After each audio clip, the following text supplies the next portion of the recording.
So বন্ধুরা, আজ আমরা শুরু করতে চাই খুবই একটি বিপজ্জনক কাজ। কারণ আজকে আমরা বানাতে চলেছি চিকেন পকোড়া। তো পচা ভাই চিকেন নিয়ে চলে এসছে এখানে। আর আমি এখানে মশলাগুলো রেডি করে নিয়েছি। তো মশলার মধ্যে ছিল পেঁয়াজ, আদা, রসুন আর ধনা পাতা। এগুলোকে ভালো করে আমরা মিক্সিতে মিক্সড করা হয়ে গেছে আমাদের। এরপরে আমরা এই মাংসটা ধুয়ে নিয়েছি ভালো করে। এর মধ্যে এগুলোকে ভালো করে দিয়ে দেবো। আর কী দেবো আমরা? নুন, একটু হলুদ, লঙ্কা, ধনা গুঁড়ো, জিরে গুঁড়ো। এগুলোকে ভালো মতো করে আমাদেরকে এরকম মাখিয়ে মাখিয়ে পুরো মিক্স করে নিতে হবে।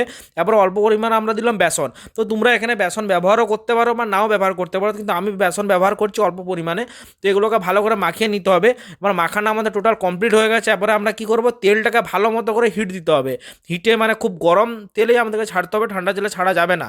তো এইভাবে আমরা কী করবো? একটা একটা করে বেসনগুলো ভালো করে গায়ে লাগিয়ে লাগিয়ে আমরা ভালো মতো করে চিকেনের যে পিসগুলো আছে একটা একটা করে সুন্দরভাবে আমরা এই তেলের মধ্যে ছেড়ে দেবো। আর তেলটা অনেকেই গরম ছিল, পুরো একদম হিটটা দেখতে পাচ্ছ। চিকেন পকোড়া রেডি হয়ে গেছে, কত সুন্দর চিকেন পকোড়াটা রেডি হয়েছে। এরপরে যে আরেকটা লেয়ার দেবো আমরা, সেটা ডিম। আর তোমরা কর্নফ্লাওয়ার ব্যবহার করতে পারো বা তোমরা অ্যারারুটও ব্যবহার করতে পারো। এগুলোকে ভালো করে আমরা মিক্স করে নিয়েছি, ডিম আর কর্নফ্লাওয়ারটাকে আমি। তো এর মধ্যে একটা করে ডুবাবো আর তেলের মধ্যে এরপরে ছাড়বো। তো দেখছো কত সুন্দর একটা ফুলে যাচ্ছে একদম ডিমগুলো উপর দিক থেকে। তো চিকেন পকোড়াটা এইভাবে আস্তে আস্তে করে তোমাদেরকে একটা একটা করে সুন্দরভাবে ছাড়তে হবে, যাতে এইভাবে সাইডে সাইডে যেন লেগে না যায়। কারণ এগুলো দেখতে পাচ্ছ সাইডে সাইডে একটা একটা করে সেই দড়ির মতন পুরো লেগে যাচ্ছে।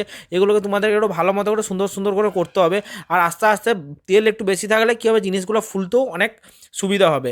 তো মোটামুটি এভাবে তোমরা চিকেন পকোড়া রেডি করতে পারো। ও আমাদের চিকেন পকোড়াটা রেডি হয়ে গেছে। তো কেমন হয়েছে জানিও ভিডিওটা। আর লাইক শেয়ার সাবস্ক্রাইব করে দিও নতুন নতুন আবার এইভাবে মিনি ব্লগ দেখার জন্য। তো আগে ব্লগটা একটু রান্নাই করলাম আমি। তো লাইক শেয়ার সাবস্ক্রাইব করে দিও। ওকে বন্ধুরা, বাই বাই।